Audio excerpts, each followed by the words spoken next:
किष्किंधा कांड का शुरुआत होती है और उस किष्किंधा कांड का भी शुरुआत में शबरी के निर्देशानुसार, जैसा शबरी ने बताई थी कि आप पंपासर जाइए और वहां पर सुग्रीव से मिलिए, लेकिन सुग्रीव से कभी मुलाकात नहीं हुई थी। राम जी लक्ष्मण जी पंपासर की तरफ चले गए तो दूर से उन्हें ऋष्यमुख पर्वत दिखाई पड़ा और ऋष्यमुख पर्वत पर जब दिखाई पड़ा तो उन लोगों को लगा कि हम लोग अपने गंतव्य तक आ गए। वहां ऋष्यमुख पर्वत पर रहता था सुग्रीव अपने मंत्रियों के साथ और हनुमान के साथ। हनुमान जी की यहीं पर प्रवेश होता है रामायण में। हनुमान सुग्रीव के एक मंत्रियों में से, मित्रों में से एक थे और एक साधारण जैसे और लोग बंदर थे वैसे साधारण बंदर के रूप में वो भी रहते थे सुग्रीव के साथ। ऊपर पेड़ वहां से पर्वत की चोटी पर से सुग्रीव को दो वीर युवक उस तरफ आते दिखाई पड़े उनकी तरफ, तो वो भयभीत हो गया कि पता नहीं कहीं हमारा भाई बाली ने हमें मारने के लिए या कुछ इस तरह का ये इन लोगों को तो नहीं भेजा है। थोड़ा मन में उसे डर हुआ तो उसने अपने मंत्री और मित्र हनुमान को कहा कि तुम जाओ और जरा पता लगा के आओ कि ये दोनों युवक नर ये कौन है और क्यों यहाँ घूम रहे हैं इस घनघोर जंगल में। और पहली मुलाकात हनुमान की और राम की इसी जगह होती है, लेकिन हनुमान भी बंदर के रूप में, हनुमान के रूप में मिलने नहीं गए।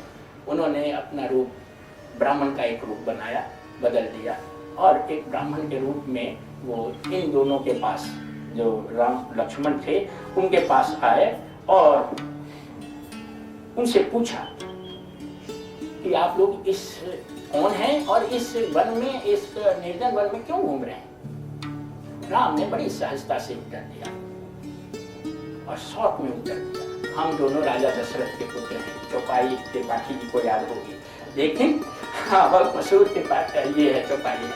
और हमने अपने पिता की आज्ञा से हम लोग वन में आए हैं।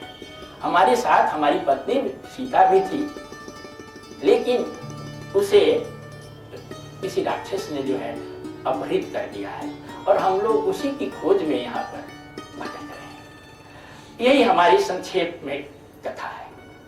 अब हे ब्राह्मण, आप बताइए कि आप कौन हैं और आप यहाँ क्या कर रहे हैं। ये वार्ता, पहली वार्ता राम और हनुमान के बीच में। हनुमान जो थे बंदर रूप में, हनुमान वास्तव में शिव रुद्र के अवतार थे। हनुमान जी शिव जी के अवतार थे और चूंकि उनके अंदर शिव जी हमेशा और नारायण की, विष्णु भगवान की भक्ति करते रहते हैं, तो अपने आंतरिक दृष्टि से, शुभ प्रभाव से, शुभ जो उनके अंदर दिव्यता थी उसके अंदर उनको ये भान हो गया कि ये विष्णु अवतार राम है। और ये जब उस ब्राह्मण रूपी हनुमान को ये महसूस हो गया कि ये हमारे आराध्य देव हैं, तो वो उनके चरणों पर पड़ गए और एकदम भक्ति से उनकी आंखों से अश्रुधारा प्रवाहित होने लगी और वो बहुत गदगद हो गए, जैसे शिव जी को विष्णु जी मिल गए हों। और फिर वो उठते ही नहीं थे धरती से।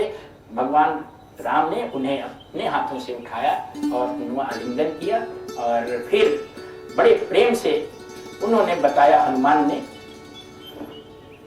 कि इस पर्वत के ऊपर सुग्रीव नामक बानरों के राजा के भाई अभी रह रहे हैं और वो सीता की खोज में आपकी मदद करेंगे और इसलिए आप जो हैं दोनों उनसे मित्रता कर लीजिए। और फिर उन दोनों को कहा कि यहाँ से रास्ता वहां तक पहुंचने का बड़ा विकट है, इसलिए आप दोनों कृपा करके मेरे कंधे पर बैठे और मैं आपको वहां पर पहुंचाऊंगा, क्योंकि यहाँ का रास्ता बड़ा विकट है, आप लोग इस रास्ते से वाकिफ नहीं है और कंटकाकीर्ण मार्ग है, इसलिए मैं आपको दोनों को अपने कंधे पर बिठा करके वहां पहुंच ले जाऊंगा।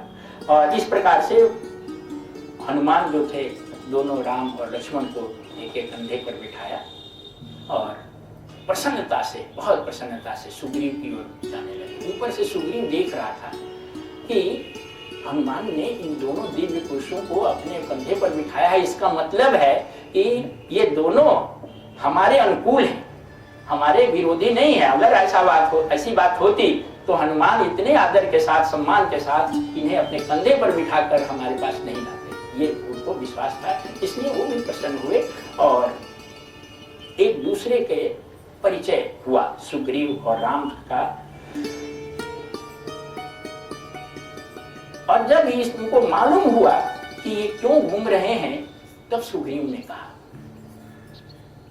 कि हे राम, एक दिन हम लोग यहाँ बैठ करके अपने मंत्रियों से विमर्श कर रहे थे, विचार कर रहे थे, तो आकाश मार्ग से एक विमान में एक स्त्री का, दिव्य स्त्री का हे राम कहते हुए, विलाप करते हुए हम लोगों ने सुना और देखा कि वो स्त्री विलाप कर रही है और हे राम का रट लगाते हुए उसने अपने साड़ी के टुकड़े किए, छोटे से टुकड़े में कुछ आभूषण ये कहते हुए हमारे पर्वत पर गिराया कि कभी राम आएंगे तो उन्हें ये दे देना और ये बताना कि उनकी पत्नी सीता को श्री लंका में उसके लंका राक्षस जो है रावण, वो हरण करके ले गया है।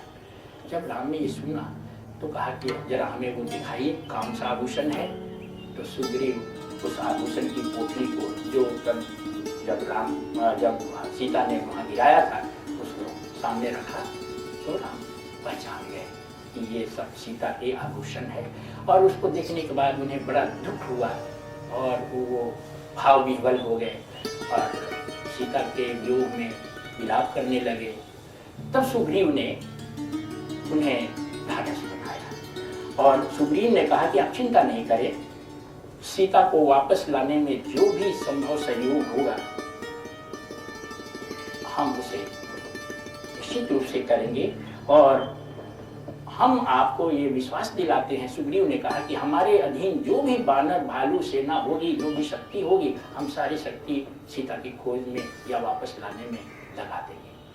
तब राम जी थोड़ा सा संयमित हुए और फिर उन्होंने हाथ उठा करके कहा, हे मित्र, अब आप बताइए कि आप इस जंगल और पर्वत के ऊपर क्यों रहे हैं? आप राजा के भाई हैं, लेकिन किस कारण से आप इस एकांत में और इतने कष्ट भरे समय में क्यों रह रहे हैं? इस बारे में आप बताइए। और मैं आपका मित्र हूं तो मैं भी ये वचन देता हूं कि आपका अगर कोई कष्ट है तो इस मित्रता के नाते मैं भी उस कष्ट को, उस आपके दुख को दूर करूंगा, लेकिन हमें आप बताइए कि आप किस कारण से यहाँ रह रहे हैं। तब बाली और सुग्रीव की शत्रुता की कथा सुग्रीव ने बतानी शुरू की। सुग्रीव ने कहा कि हम अपने बड़े भाई बाली के साथ जो है वो बहुत अच्छी तरह से रह रहे थे और हमारा भाई बाली हमें बड़ा प्रेम करता था, हमें बहुत, राजा बाली था, हम उसके अनुज थे और किष्किंधा का वही राजा था और हम दोनों बहुत अच्छी तरह से रहते थे। एक दिन क्या हुआ कि हमारे नगर में एक राक्षस आया और वो राक्षस बार बार चुनौती देने लगा कि बाली को कि हमारे साथ तुम युद्ध करो। और बाली ने जो है उस असुर की चुनौती स्वीकार करके और उसके युद्ध के लिए निकल गया। मैं भी उसके पीछे पीछे निकला और वो संजोग से असुर जो है युद्ध वहां न करके वो जंगल में आया और एक गुफा में घुस गया। बाली उस गुफा में घुसने के पहले, ये सुग्रीव बता रहे हैं, उसने हमसे कहा, यानी सुग्रीव से कहा कि मैं इस राक्षस को मारने जा रहा हूं और मैं इसे मार के आऊंगा, यदि 15 दिनों तक तुम यहीं खड़े रहो इस द्वार पर, तुम मत अंदर आओ, 15 दिनों तक मैं नहीं निकल के आऊं तो ये समझ जाना कि राक्षस ने हमें मार दिया है और फिर तुम वापस चले जाना, लेकिन तुम 15 दिनों तक मेरा इंतजार करो। तो सुग्रीव ने कहा कि बाली राक्षस के पीछे चला गया और मैं 15 दिनों नहीं 1 महीने तक इंतजार किया। 1 महीने तक नहीं आया, लेकिन 1 महीने के बाद मैंने एक दिन देखा कि उस गुफा से खून की बड़ी धारा एक बाहर निकल के आ रही है। तो मैंने सोच लिया कि अब बाली को राक्षस ने मार दिया है और मुझे ये भय हो गया कि वो राक्षस फिर इसी दिशा से निकलेगा और कहीं हमें न मार दे। इसलिए मैंने बहुत बड़ा एक चट्टान बड़ी मुश्किल से उस चट्टान को खसका करके इस गुफा के मुंह को बंद कर दिया, जिससे कि वो राक्षस निकल के हमें न मार दे, ये सोच करके कि इस रास्ते को ही हम बंद कर देते हैं। और 1 महीने से अधिक हो गया, खून की इतनी धारा निकल रही थी, बाली ने 15 दिन की बात कही थी। तो इस प्रकार से मैंने उस गुफा के मुंह को एक बड़े चट्टान से बंद करके और बड़े दुखी मन से कि अब मेरा भाई बाली मारा गया है, मैं वापस आ गया।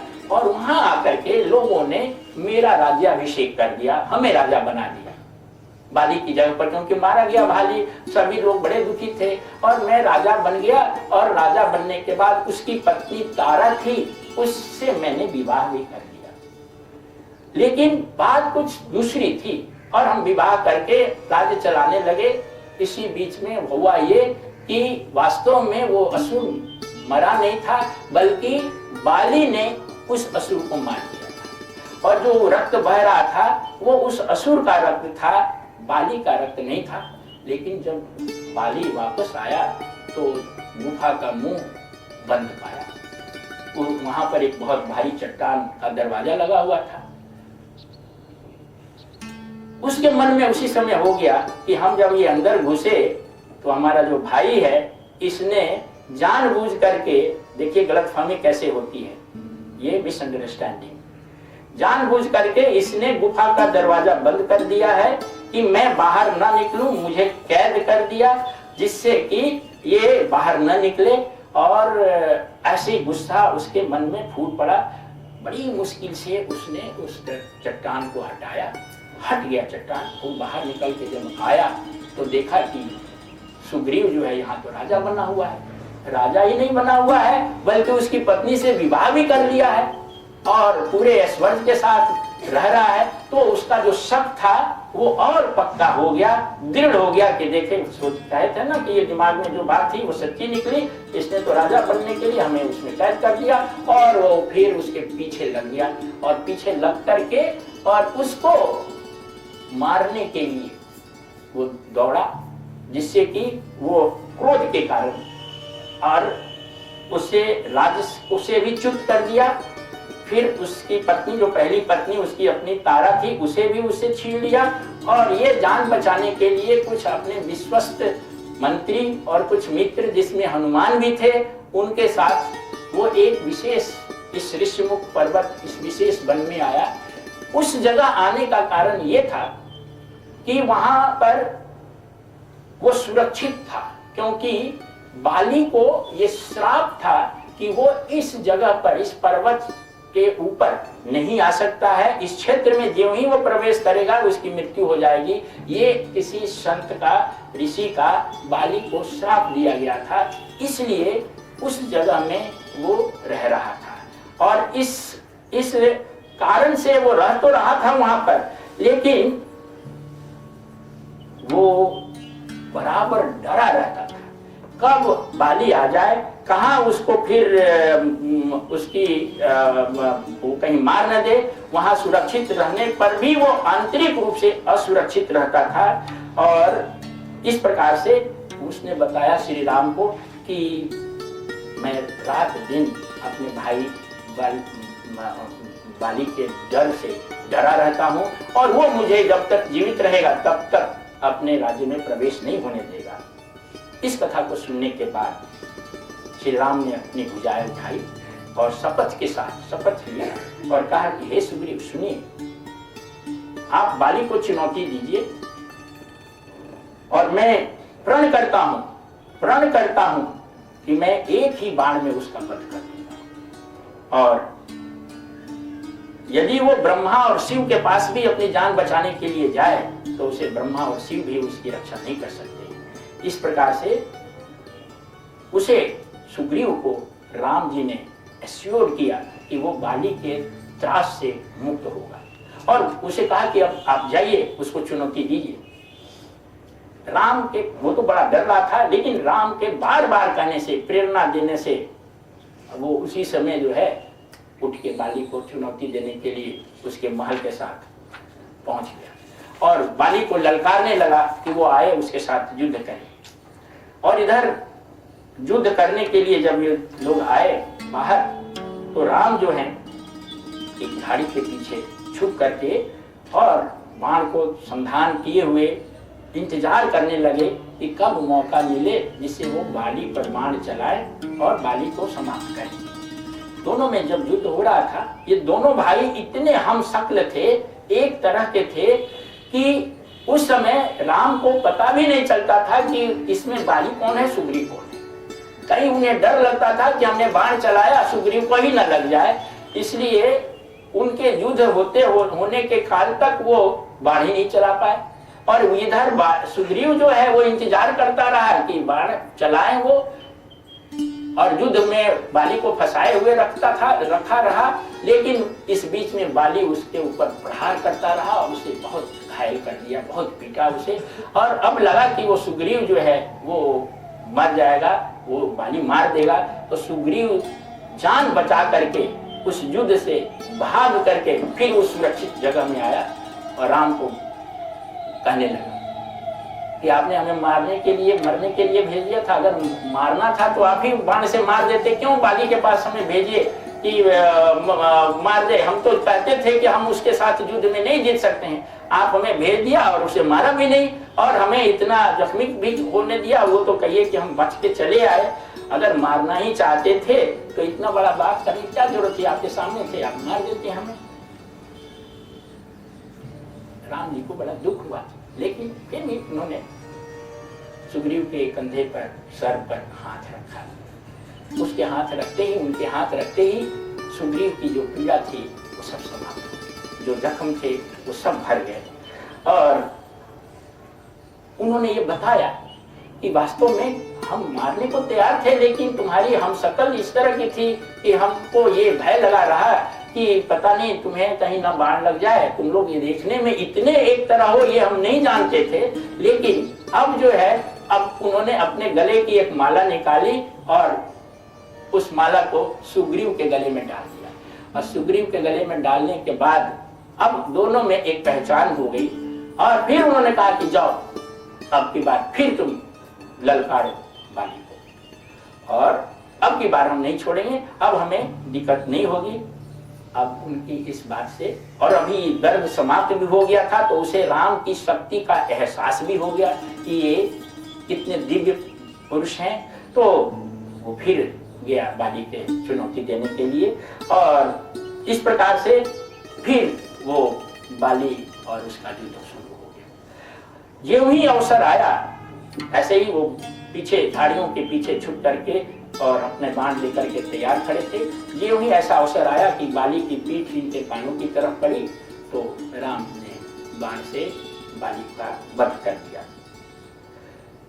जब बाली मरणासन था, मरने वाला था, तो उसके मन में राम के प्रति भक्ति प्रकट, अंतिम समय में उसका चित्त बदल गया और उसने ये वर मांगा कि उसे अगले जन्म अगर हो तो आरंभ से ही राम के प्रति सहज भक्ति उसे मिले, वो जन्म से ही, आरंभ से ही राम का भक्त हो।